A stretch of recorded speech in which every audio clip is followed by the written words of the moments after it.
and mend for May. Well, I haven't been here a whole lot. It's been a busy time, but that's neither here nor there. So let's just dive right in. Hi, friends. It's Doll at Doll Can Create, living the 100-mile path as best as I can, and creating with my hands. So today I wanted to share with you the idea of make do, make stew.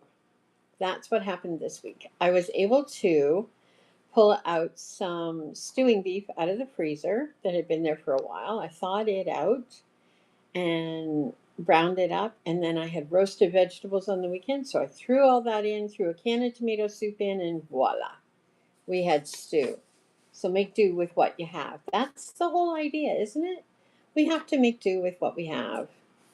And we live life that way. It's just absolutely wonderful.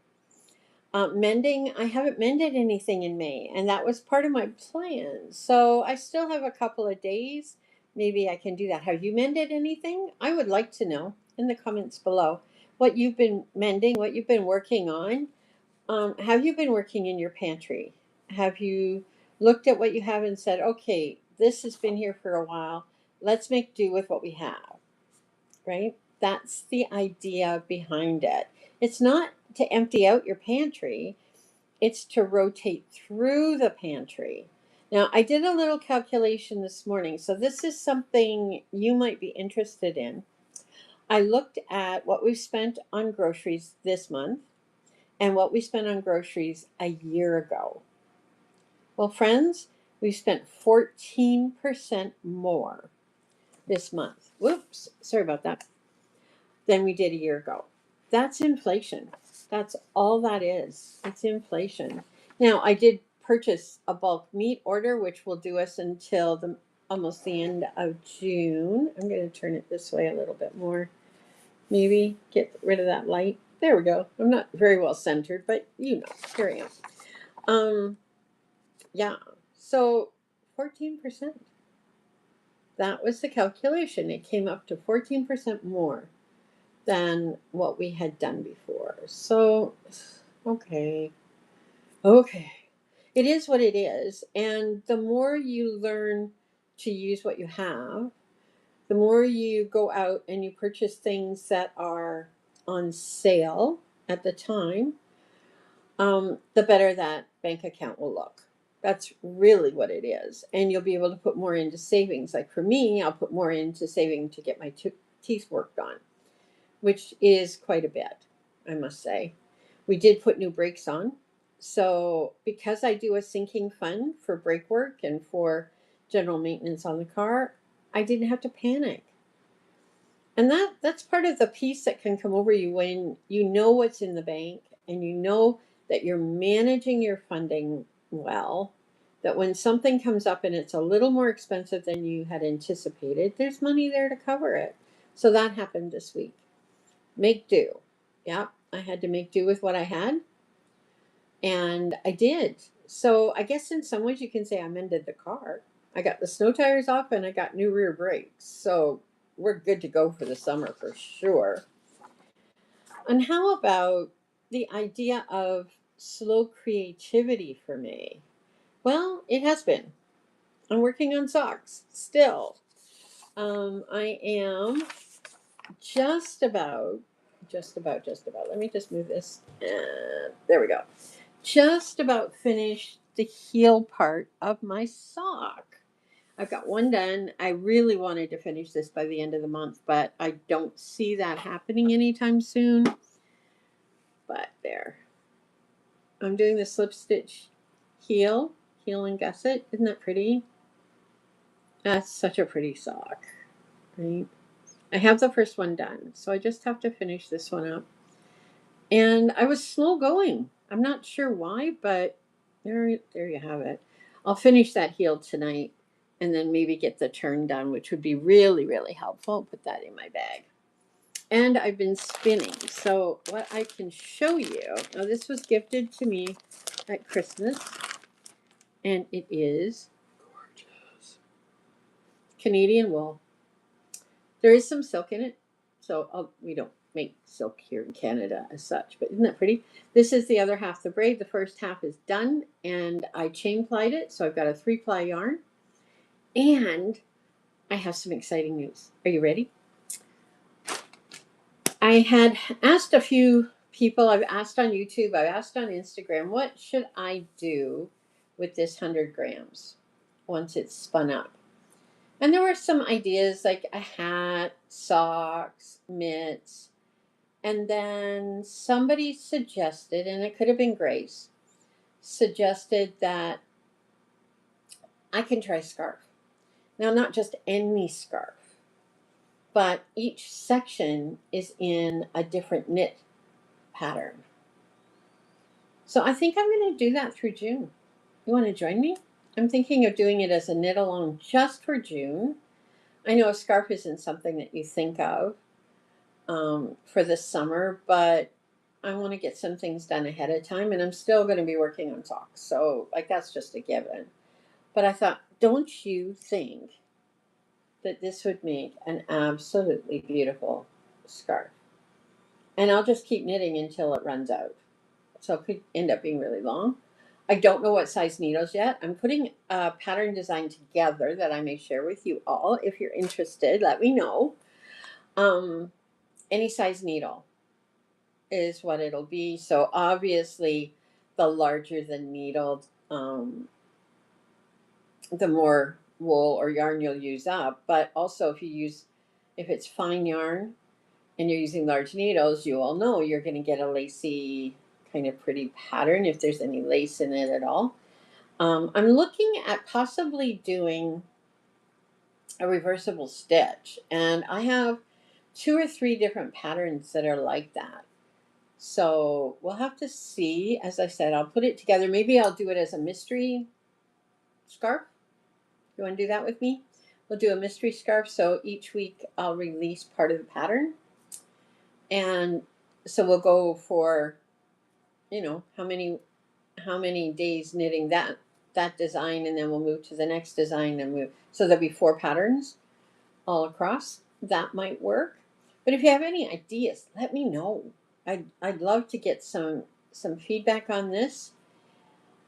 It can be exciting. It can be really exciting. I love doing knit-alongs. I really do. I haven't done one in quite a long time. I did a Stephen West on a sock pattern, and then I didn't enjoy the sock pattern, so I frogged that one and used the yarn for something else. I did a mystery. It wasn't a mystery. It was a shawl, a cozy campfire shawl. I did that, and it was a really big one. And I did a mystery shawl back in 2004. Oh my gosh. And it was all with hand spun, hand dyed yarn that I got, or wool that I got from a farm when I was living up in Fairbanks, Alaska. So I went to the shearing, got this fiber, washed it, prepared it, dyed it, the whole bit. And I still have that shawl. I still have it. The color has faded a bit, but not too much. So a knit along, that's on the horizon. So I hope some of you may join me if you'd like. It's making do with what I have, so I'm not buying any fiber or new needles or anything like that. I'm not. I'm just going to use what I have, and I have a lot.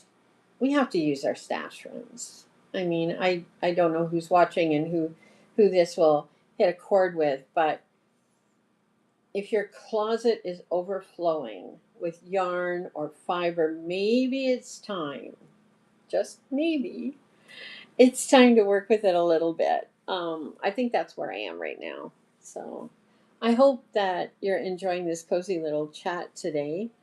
I'm kind of all over the map, and it is just a chat. It's not a formalized whatever. And I thought I'm just going to go live and talk with you. I'm part of a group with Christine. I can't remember her last name. Where we're looking at what's in our clothes, what are our clothes made of. And it's kind of a scary thought when we think about all the chemicals that are used in our clothes. So when I'm processing my wool, I'm using mild detergent to wash it. And I'm dyeing it with food grade food coloring or natural food coloring. But so many of the pieces of clothing I own, I have no idea. Like this top, there might be some cotton in it, but it's probably all polyester. It was hand me down, right? We just don't know where everything comes from. And so many people these days have issues with allergies and sensitivities to things that they put in our clothing. Case in point, I have a new denim dress that I absolutely love. And when I saw it on sale, I thought, this is going to replace one of my pieces of clothing because I don't buy clothing very often. And then when we were out one day grabbing a quick bite, I had a burger and mustard and relish spilled on it. Now, that's not really the story. The story is I was afraid that I would have to embroider over that or applique over that to cover up the stain. The stain washed out. So, what's that telling me? That's telling me that the product used in creating that denim or denim look-alike, it has a stain resistant chemical in it. Scary, scary, scary. I mean, it's great because the stain's gone and I use a really mild detergent for all of my clothes. But just thinking that that's all it was, right? That there was this, and anyone who knows anything about being in the kitchen around mustard will know that it can stain like crazy. And I was sure, I was so sure. I didn't even get to it really fast. That would have been smart anyway. But realizing the chemicals that were in that material, not a happy camper about that part of it. I still love the dress, but at the same time, I need to be more aware of what I'm buying. End of story. And that's been my plan all along, to be able to use up what I have and to work with what I have so that I know what's going on my body. And in the same way with whatever chemicals I'm using on my skin, on my hair, all of that needs to be taken into account. Just the same as when we're eating all of these chemically dyed foods and all the chemicals that are put into the packaging, etc. And that's a whole other story. So make do, right? So you make your own things. I'm making my own bread regularly, sourdough, regular bread, whatever, right? I'm making it myself. I have lots of flour on hand, both whole wheat and white, and I'm enjoying the process. It doesn't always work. My sourdough yesterday would not rise. I don't know what was going on, but I made do with what I had. I have two small loaves. I'll cut the bottom soggy part off that didn't rise, and I'll use it for something. It won't go to waste. Trust me, I don't waste food unless it's green and growing. So, what have we talked about today? So, the make do and mend may make do, make stew. So, I made stew with what I had in the house. I talked about my spinning project, my current spinning project, and what we're going to do with that in June with a knit along. I talked about finishing up my sock. I'm going to continue to work on socks. I have lots of sock yarn, so I'm going to keep doing that. What else did I talk about? Just making my own food. And then thinking about what's going in my body, what's going on my body. See, I've been thinking for years about what goes in my body, but I never stopped to think about what I wear. And maybe that's why I get so itchy some days, right? Who knows? Anyway, I hope you've enjoyed some time with me today. It's Granny Doll. It's a beautiful day, and I've had lunch with friends. We did potluck at the church, had a really good conversation yesterday and today, and now we're home to relax. I looked in the freezer. I've got some chicken in there we're going to have, and we'll have some potatoes with that, and maybe some carrots if I get energetic.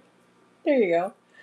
So I hope that you're having a really great day. Remember, this is Granny Doll from the 100 Mile Path, and I am still working on this 100-mile path and the 100-mile program. I'm still tweaking it a little bit. It's almost ready to go. I'll let you know. You'll all be the first to know for sure. And yeah, so that's all I have for you today. I hope you can find the blessing in the day, regardless of where you are on this big blue planet that we live on. Take care of yourself, take care of your loved ones, and we'll talk to you next time. Granny says, God bless. Bye for now. Oops, we tried this way.